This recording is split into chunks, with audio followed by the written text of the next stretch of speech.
जबलपुर से सबसे बड़ी खबर की बात करेंगे, जहां पर मिलावटी घी और मक्खन की फैक्ट्री पर रेड मारी गई। क्राइम ब्रांच और गोरखपुर पुलिस ने रेड मारी है।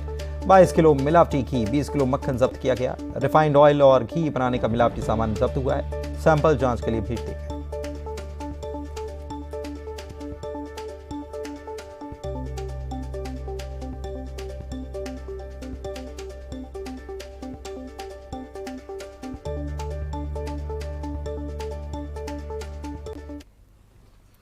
हरदा में हत्या के आरोपी कांग्रेस नेता धर्मेंद्र पटेल की गिरफ्तारी की मांग को लेकर भीम आर्मी ने कलेक्ट्रेट कार्यालय पर गेट पर प्रदर्शन किया और यह प्रदर्शन जारी है। पीड़ित परिवार और मृतक की पत्नी के साथ भीम आर्मी के लोग रात में भी धरना दे रहे हैं। धरना प्रदर्शन कर रहे लोग कांग्रेस नेता की गिरफ्तारी की मांग कर रहे हैं। हालांकि पुलिस अधिकारी और भीम आर्मी के बीच धरना खत्म करने पर चर्चा जारी है। बता दें कि 9 दिसंबर को कांग्रेस नेता धर्मेंद्र पटेल ने बैटरी चोरी की बात पर अपने ही डंपर ड्राइवर अनिल मणिक की मारपीट करते हुए हत्या कर दी थी। पुलिस ने मामले में 2 आरोपियों को गिरफ्तार भी किया था, लेकिन मुख्य आरोपी धर्मेंद्र पटेल अब भी फरार चल रहा है।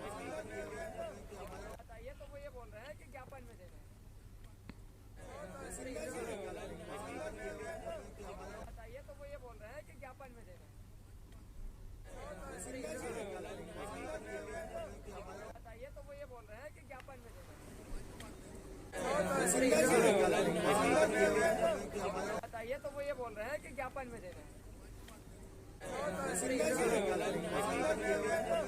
बताइए तो वो ये बोल रहे हैं कि छतरपुर के बाबा बागेश्वर धाम के बाबा और कथावाचक धीरेन्द्र शास्त्री के समर्थन में बीजेपी के नेता कैलाश विजयवर्गीय आ गए हैं। और कैलाश विजयवर्गीय कह रहे हैं कि मैंने बाबा का इंटरव्यू देखा है। उन्होंने कहा है कि ये मेरा चमत्कार नहीं, मेरे इष्ट का चमत्कार है। विजयवर्गीय ने कहा है कि जावरा में लोग लूटते हैं, पिटते हैं, वहां की कोई चर्चा नहीं करता। उनका मैंने इंटरव्यू देखा है। उन्होंने कहा मेरा चमत्कार कुछ भी नहीं है, मेरे इष्ट का चमत्कार है। मुझे हनुमान जी पे विश्वास है, मुझे सन्यासी बाबा पे विश्वास है और उनकी कृपा से सब कुछ होता है। मैं कुछ भी नहीं, मैं तो उनका छोटा सा साधक हूँ। इसलिए ये इस प्रकार के उन पर आरोप लगाना मिथ्या है। और सनातन धर्म में ऐसे बहुत सारे लोग हैं जहाँ कोई ये क्यों नहीं बोलता है कि जावरा के अंदर बहुत सारे लोग वहाँ पर लौटते हैं, पीटते हैं, उनके बारे में कोई चर्चा नहीं करता है। और एक महात्मा जी के सामने, हिंदू महात्मा है वो, उनके सामने इस प्रकार की कोई घटना होती है तो उस पर लोग प्रश्न चिन्ह उठाते हैं। आज तक किसी ने जावरा के दरगाह पर किसी ने प्रश्न चिन्ह उठाए? छतरपुर में बागेश्वर धाम के महाराज के समर्थन में शिवसेना उतर आई है। शिवसेना मध्य प्रदेश के उपाध्यक्ष पप्पू तिवारी ने विवाद पर कहा है कि बागेश्वर धाम सही है, कुछ लोगों की नजर खराब हो सकती है जो अफवाह फैला रहे हैं, वो भी बागेश्वर धाम जाएं, उनकी मनोकामना पूर्ण होगी। बागेश्वर धाम सही है, कुछ लोगों की नजरें खराब हो सकती हैं। जो इस तरह की बातें कर रहे हैं वो भी बागेश्वर धाम में जाएं तो उनकी भी मनोकामना पूर्ण होगी। पूरे देश और दुनिया के लोग आज बागेश्वर धाम की ओर इसलिए आ रहे हैं क्योंकि वहाँ सच्चाई है, वहाँ धर्म है, वहाँ संस्कृति है और वहाँ देश का भी भला हो रहा है। एमपी में कांग्रेस अब धर्म के जरिए साल 2023 विधानसभा चुनाव की राह आसान करने में जुटी हुई है। इसके लिए बाकायदा धर्म और उत्सव प्रकोष्ठ का गठन भी हो चुका है, जो जबलपुर में नर्मदा जयंती के मौके पर 8 दिनी धार्मिक कार्यक्रम का आयोजन करने जा रहा है। इसका शुभारंभ पूर्व सीएम कमलनाथ करेंगे। 21 जनवरी को कमलनाथ जबलपुर आ रहे हैं, जहां वो नर्मदा नदी के नादिया घाट पर कलश यात्रा के साथ नर्मदा जयंती महोत्सव की शुरुआत करेंगे। प्रकोष्ठ गठन पिछले वर्ष हो चुका था। अब जैसे संक्रांति में जगह जगह खिचड़ी वितरण का कार्यक्रम किया गया, फिर अभी नर्मदा जयंती में ये सब धार्मिक आयोजन, जगह जगह दीपदान आदि के भंडारे के आयोजन होंगे। फिर उसके बाद महाशिवरात्रि पे पूरे 52 जिलों में जो भी शिवालय है प्रमुख, उनमें 24 घंटे का अखंड रुद्राभिषेक होगा। निवाड़ी पहुंचे पूर्व सीएम कमलनाथ ने एक बार फिर अधिकारियों, पुलिस कर्मचारियों को चेतावनी दी है, अल्टीमेटम दिया है। पीसीसी चीफ ने कहा है कि अधिकारी और पुलिस वाले समझ लें कि 8 महीनों में चुनाव है, सबका हिसाब लिया जाएगा। कार्यकर्ताओं में जोश भरने के लिए उन्होंने कहा है कि पुलिस और अधिकारियों से डरना नहीं है, बल्कि आक्रामक रहना है। उन्हें बोल देना है कि 8 महीने में चुनाव है, उसके बाद हम आपसे हिसाब लेंगे।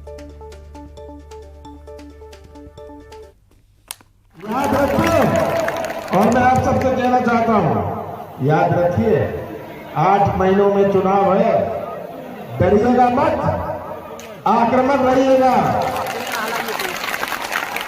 अधिकारी और पुलिस को कह दीजिएगा 8 महीनों में हम आपसे हिसाब लेंगे। और सब कर्मचारी और पुलिस के लोग समझ सुन ले, कान खोल के सुन ले कि अच्छा हिसाब उनका लिया जाएगा। एमपी कांग्रेस की वेबसाइट पर पार्टी के राष्ट्रीय अध्यक्ष मल्लिकार्जुन खड़गे से परहेज पर अब सियासत शुरू हो गई है। पार्टी की वेबसाइट पर महात्मा गांधी, सोनिया गांधी और कमलनाथ का फोटो नजर आ रहा है। संदेश भी मौजूद है। राहुल गांधी की पदयात्रा को भी वेबसाइट पर फोटो के साथ प्रदर्शित किया गया है। यहां तक कि कार्यकारी अध्यक्ष रामनिवास रावत, सुरेंद्र चौधरी, जीतू पटवारी, बाला बच्चन की फोटो भी है, लेकिन वेबसाइट पर खड़गे की फोटो नहीं है। पार्टी अध्यक्ष निर्वाचित होने के 3 महीने के बाद भी खड़गे को एमपी कांग्रेस की वेबसाइट पर जगह नहीं मिली है।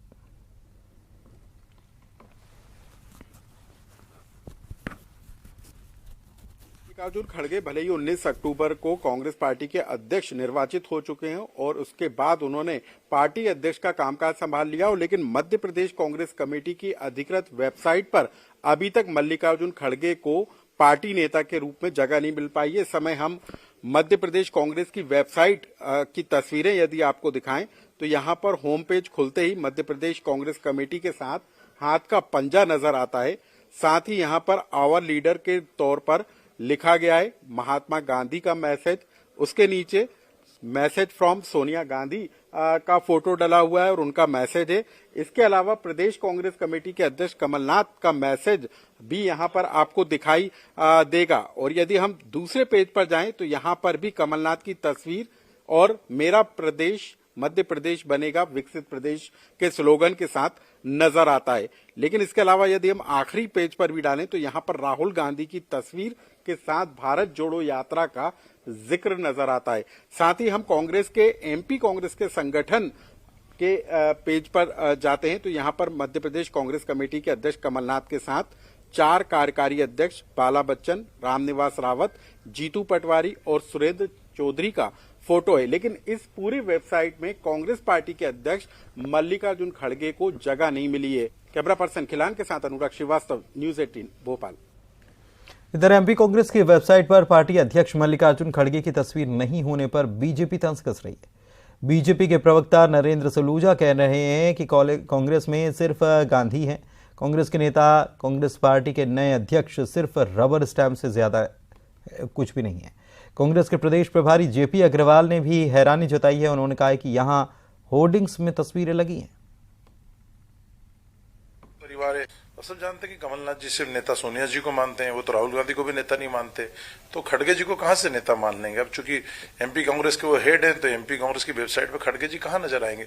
और ऐसे भी कांग्रेस के सलमान खुर्शीद जी का भी बयान हमने देखा था कि वो खड़गे को नेता ही नहीं मान रहे। सबको पता है कि असली नेता तो गांधी परिवार है, सोनिया जी, राहुल जी, प्रियंका जी नेता है और खुद कमलनाथ जी भी उन्हीं को नेता मानते हैं। तो ऐसा होगा नहीं। बीजेपी कह रही है कि ये तो गांधी भक्ति है तो पुरानी को फोटो निकाल ली होगी, इसका इलाज थोड़ी है, वो तो इसमें माहिर है।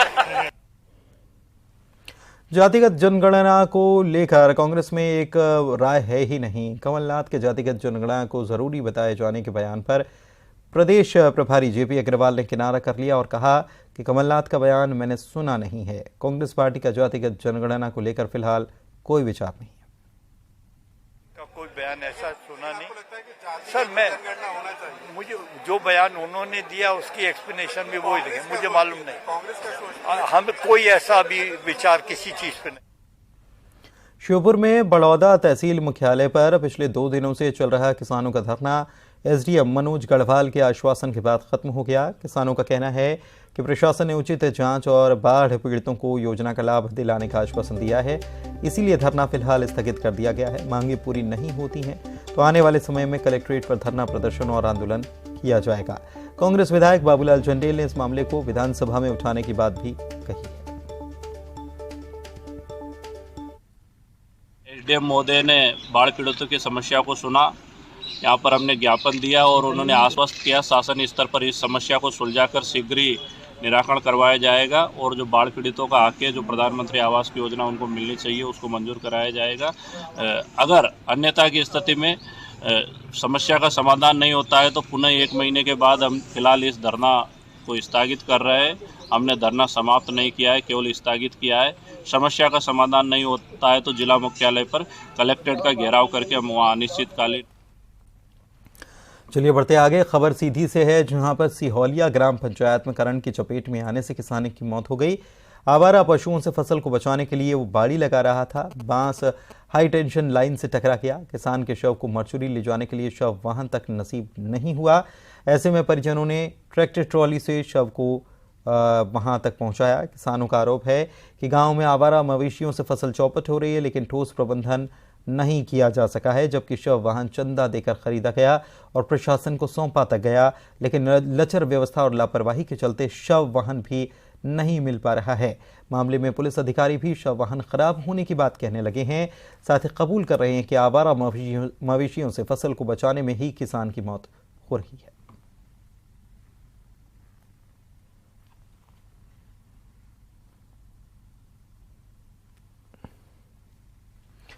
उज्जैन से खबर है, यहां पर कोर्ट ने दुकानदारों को बड़ी राहत देते हुए नीलामी प्रक्रिया पर ही फिलहाल स्टे लगा दिया है। यह पूरा मामला आपको बता दें, महाकाल लोक के विस्तारीकरण से जुड़ा हुआ है। विस्तारीकरण के दौरान प्रशासन ने जिन दुकानदारों को हटाया था उन्हें यह भरोसा दिया गया था कि दुकान के बदले उन्हें दुकान दी जाएगी, लेकिन अब यह पता चला कि प्रशासन तो दुकानों की नीलामी करना चाहता है। इसके खिलाफ अब दुकानदारों ने कोर्ट की शरण ली थी और कोर्ट से अब स्टे मिल गया है, यानी कि नीलामी अब रोक दी गई है। जब भी महाकाल लोक में दुकानें बनाई जाएगी, आपको लागत मूल्य पर दुकानें दी जाएगी। पर अब देखा हमने कि पेपरों के माध्यम से, हमें समाचार पत्रों के माध्यम से पता चला कि प्रशासन दुकानों की नीलामी कर रहा है। तो जो नीलामी प्रक्रिया है उस पर ही सभी दुकानदारों ने मिलकर हमने हाईकोर्ट में अर्जी लगाई थी, जिसमें माननीय न्यायालय द्वारा पूरी प्रक्रिया पर रोक लगा दी गई है और स्टे हमें प्रदान किया।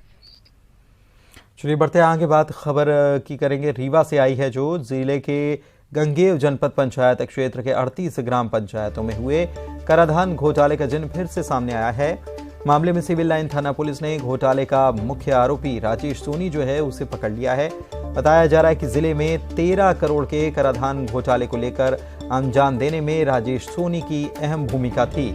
इसके बाद से वो फरार था और उसकी गिरफ्तारी के लिए पुलिस ने राजेश सोनी पर 5,000 रुपए का इनाम भी रख रखा था। 2020 का है, इसमें विधिवत जांच की गई थी जिला प्रशासन द्वारा और उनके द्वारा पत्राचार करने के पश्चात प्रकरण पंजीबद्ध किया गया था और उसके पश्चात विवेचना के दौरान अन्य इसमें आरोपियों की गिरफ्तारी की जा चुकी है।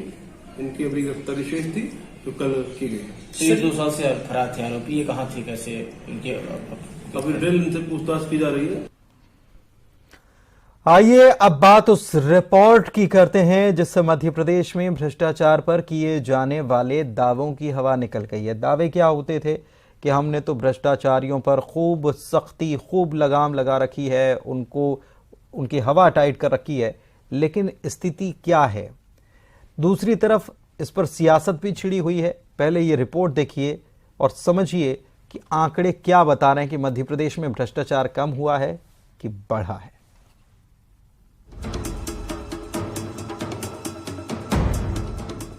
एक तरफ मध्य प्रदेश में सरकार भ्रष्टाचारियों के प्रति तेवर तल्ख किए हुए है। राज्य में अपराध पर 0 टॉलरेंस की नीति अपनाए जाने के दावे किए जाते हैं। वहीं दूसरी तरफ अपराध और भ्रष्टाचार के रोज मामले सामने आ रहे हैं। इन दावों की कलई खोल रहे हैं और जब लोकायुक्त की सालाना रिपोर्ट आई तो इन दावों की हवा निकल गई। आम अपराध तो छोड़ दीजिए, सरकारी दफ्तरों में टेबल के नीचे से खूब लेन देन हुए हैं। राजस्व और पुलिस विभाग इसमें अव्वल है। लोकायुक्त की रिपोर्ट कहती है 1 साल में भ्रष्टाचार के मामले 26% बढ़े हैं। 279 सरकारी कर्मचारियों को ट्रैप किया गया। 25 सरकारी विभाग के कर्मचारियों पर छापेमारी। 2021 के मुकाबले 2022 में 12% ज्यादा केस दर्ज। पिछले 3 साल में राजस्व विभाग के 27% कर्मचारी पकड़े गए। पिछले 3 साल में 9% पुलिसकर्मी रिश्वतखोरी में पकड़े गए। ये तो बात हुई आंकड़ों की। अब बात इन आंकड़ों पर छिड़ी सियासत की। सरकार पर हमला बोलने की ताक में बैठे कांग्रेस को नया मुद्दा मिला। सो कह दिया, यही तो जीरो टॉलरेंस वाली सरकार है, जिनके दावे कुछ और हैं और हकीकत कुछ और। यह तो मध्य प्रदेश के माननीय मुख्यमंत्री जी को स्पष्ट करना चाहिए कि जब वो जीरो टॉलरेंस की भ्रष्टाचार की बात करते हैं तो उन्हीं के प्रदेश में किनके संरक्षण में 26% भ्रष्टाचार बढ़ा है। और लोकायुक्त संगठन ने जितने भी मामले ट्रैप किए हैं उन मामलों में रेवेन्यू विभाग ही क्यों अव्वल है।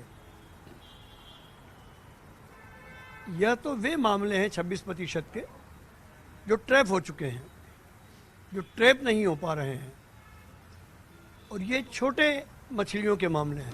लोकायुक्त के इस आंकड़े को कांग्रेस ने अपने पक्ष में भुनाया तो बीजेपी ने अपने पक्ष में। बीजेपी का कहना है कि आंकड़े तो तब आए जब सख्ती हुई, जांच हुई और कार्रवाई हुई, वरना कमलनाथ की 1.5 साल की सरकार को तो सबने देखा। देखिए 15 महीने की कांग्रेस की सरकार सबने देखी और किस प्रकार से इनकम टैक्स के छापे देखे, किस प्रकार से करोड़ों रुपए किस किस के घर से बरामद हुए, किस प्रकार से करोड़ों रुपए का हवाला हुआ दिल्ली के कांग्रेस कार्यालय तक गए, सबने देखा। उसकी जांच भी चल रही है।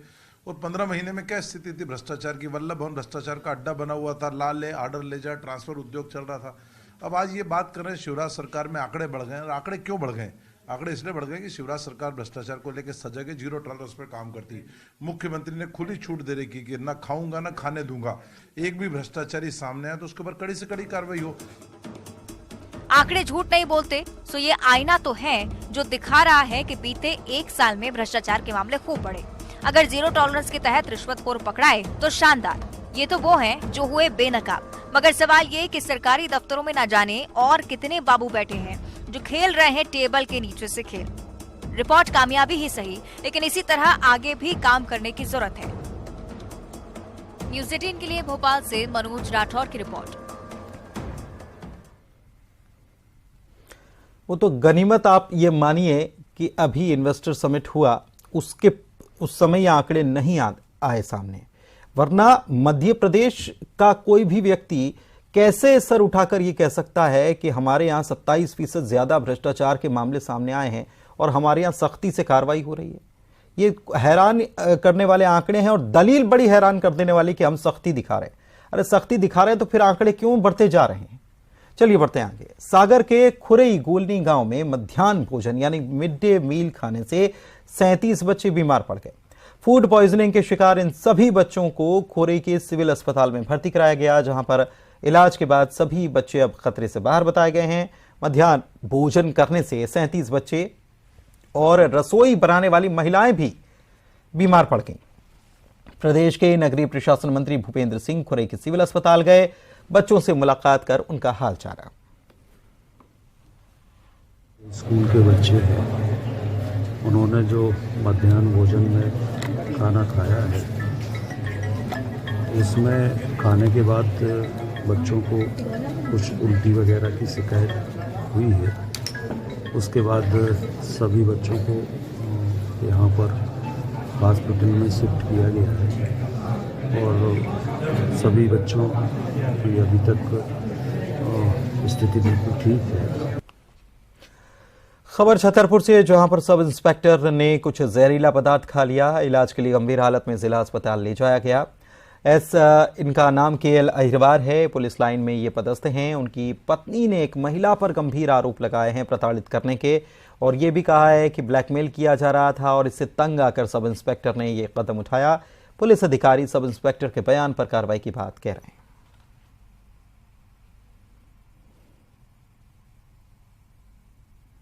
छतरपुर जिले में एक सूचना प्राप्त हुई है जहां पे एक सब इंस्पेक्टर के द्वारा जहर या जहरीले सेवन का सेवन किया गया है। इसमें अभी तक की जो जांच है उसमें सामने आया है कि उनकी पत्नी के अलावा शायद किसी और से भी संबंध है। उससे शायद जो भी परिस्थितियां रही हों उसके शायद किया हो, परंतु उनके द्वारा ऐसा कोई लेख बयान नहीं किया गया है। यदि वो किसी भी प्रकार की शिकायत करते हैं और वो संज्ञेय अपराध की श्रेणी में आता है तो विधि खंडवा के पंधारा में मजदूरों से भरी ट्रैक्टर ट्रॉली पलटी, 5 महिलाओं समेत 8 मजदूर घायल हो गए। हादसे के दौरान घायल सड़क के किनारे जब पड़े हुए कराह रहे थे, लोग एम्बुलेंस का इंतजार कर रहे थे, तभी पंधना के विधायक राम दांगोरे वहां से लौट रहे थे। उन्होंने राहगीरों की मदद की, घायलों को अपनी गाड़ी में बिठाया, जिला अस्पताल पहुंचाया। जिला अस्पताल में भर्ती कर डॉक्टर्स को बेहतर इलाज के निर्देश भी उन्होंने दिए।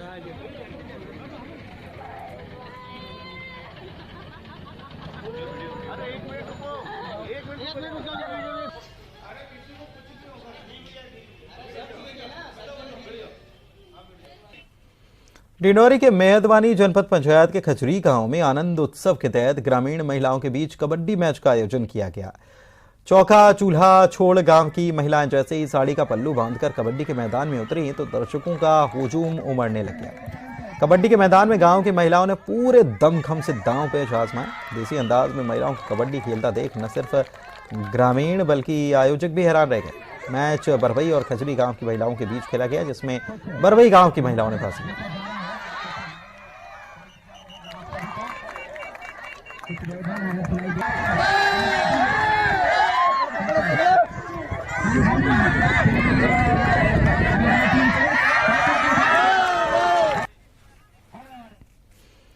भारत की सबसे बड़ी कंपनी रिलायंस इंडस्ट्रीज के रिटेल सेगमेंट का कारोबार करने वाली रिलायंस और रिटेल ने 2023 की तीसरी तिमाही के अपने नतीजे जारी कर दिए। वित्त वर्ष 2023 की तीसरी तिमाही के लिए रिलायंस रिटेल ने शानदार नतीजे जारी किए। तीसरी तिमाही के दौरान कंपनी का रेवेन्यू 64,936 करोड़ रुपए से बढ़कर 67,634 करोड़ रुपए हो चुका है, जबकि कंपनी का एबिटा भी वित्तीय वर्ष 2023 की तीसरी तिमाही के दौरान 4,414 करोड़ रुपए से बढ़कर 4,786 करोड़ रुपए पर पहुंच गया है। तीसरी तिमाही में रिलायंस रिटेल की एबिटा मार्जिन तिमाही आधार पर बढ़कर 7.1% रही। वहीं रिलायंस जियो ने भी दिसंबर तिमाही के नतीजे जारी किए। कंपनी ने बताया कि दिसंबर तिमाही में उसकी कारोबार से आय सालाना आधार पर 18.9% बढ़कर 22,998 करोड़ रही, जो पिछले साल इसी तिमाही में 19,347 करोड़ रुपए रही थी।